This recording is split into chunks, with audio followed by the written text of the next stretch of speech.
Ընտրությունների արդյունքից գոհ եք դուք։ Ես ընտրությունների արդյունքները չգիտեմ ինչպես է հրապարակվել կամ չի հրապարակվել։ Ես գտնում եմ, որ գիշերվա այդ հայտարարությունները ԿՊ-ն մի քանի ընտրովի տեղամասը, որտեղ իրանք հաղթել էին, այդ արդյունքները հրապարակեց եւ դա չի կարելի հիմք ընդունել, որտեվ միջև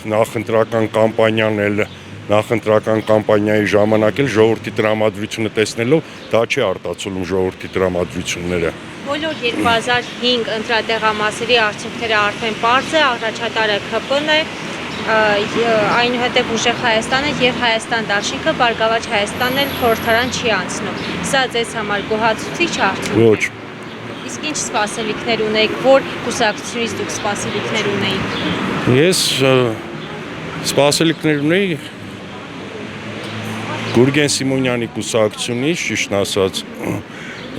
բայց իմ համար առաջնահերթ էր, որպեսզի այս երկրի ղեկին կանգնեն մարդիկ, ովքեր գետ մեկ բջիջ ունեն հայրենասիրական, գետ մեկ բջիջ ունեն ազգասիրական, ես չգիտեմ մարդիկ ոնց են չափում այդ պետականամետությունը, հայրենասիրությունը, պետականաշինությունը, ես իմ չափանիշները այլ են, երևի թե դրանից ելնելով եւ լեքսիկոնը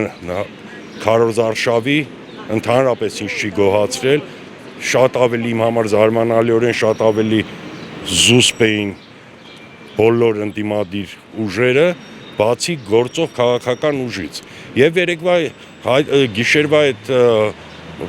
Փաշինյանի հայտարարությունը, որ հաղթել ենք, ծեսա ձևավորելու ենք, բան ինձ թվում է, չգիտեմ։ Ընտրակեղծիքների նկամ